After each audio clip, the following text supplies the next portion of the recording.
مرحبا بینران صحت خوشین هجا و قدر بلن. ایرو عمل سر درمانان باخبن. درمان آستمایه.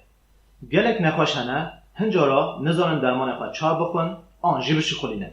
جبرویجی تاثیر درمانان کم دبه. لیش بریا کو از بحث شخلاندن درمان آستمایه بکم هنگ داخاز مشهوه هنه.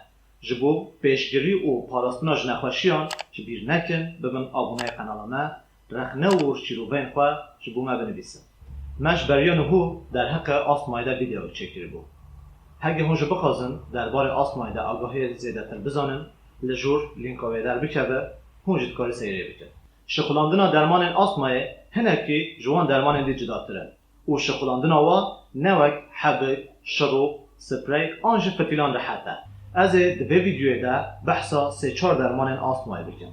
جخواین دین که موزیده وکوانه. درمان ما پیشیه کفتوگه. دبگل سر وکن. 3-4 جارا بشوکینن.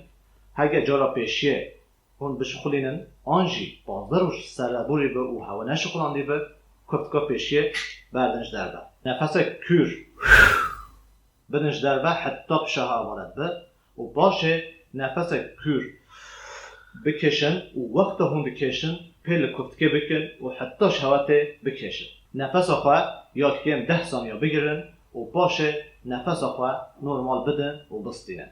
هگه هون دوزک دنجی بشخولینن نابرا هر دو دوزانده یا کم 2-3 ثانیه هبه. وقت پارفیمجی نشخولینن. علاج دنجی توربو هیلره. درگیوه وکن. و چرخا بنوه با بدن حتی چنگین یک تگوه هوا. نفس کور بدن حتی پشه هوا بالده به.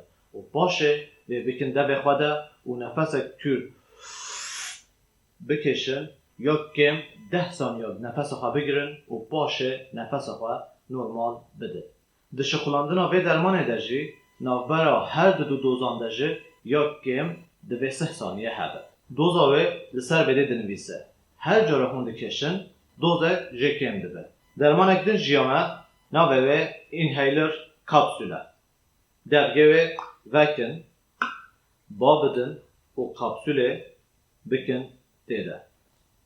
با دیسا بگیرن و پیل و هر دوان بکن یک جاره. دیسا نفس کور بدن و بکن ده بخواده و نفس کور حتی شهوته بستینن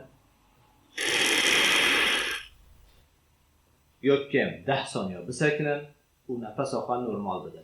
پشتی هوا کشا دیسا وکن و فکن کپسوله. هگه درمان تیده مابه دیسا بگیرن و بکشن. حتی درمان تیده خلاص ده. هگه درمان تیده خلاص بری به کپسوله با ویژن و درگیره بگیرن و راه کرد. درمان پاشیه یا که ایرو هم بحثه بکن دیسکه ایره. پیل به بشکوگا سور بکن و درگیره با بدن حتی چقین جده. وقت دشخولاندن درمان اندن ده نفس آخواه بدن و باشه نفس کور بکشن و یا کم 10 ثانیه بگیرن و باشه نفس آخواه نرمال بده. اجمالا دوزاوه علاج جل سر بنویسه. هر جاره هونده کشن یک جه کم ده به. دوان درمان ما بحثی کری و ین ما بحثی نکری ده. هگر ستروید هبن دوی پشتی شخلاندن وان درمانان هونده بخواه با آوه تازه بشون. داکو ده به هوا گل نده. درمان انخواه با آوه راست بشخولینه. بهنا خواه فراه بکن و کریزین آستمایی کم بکن. صحت خوش.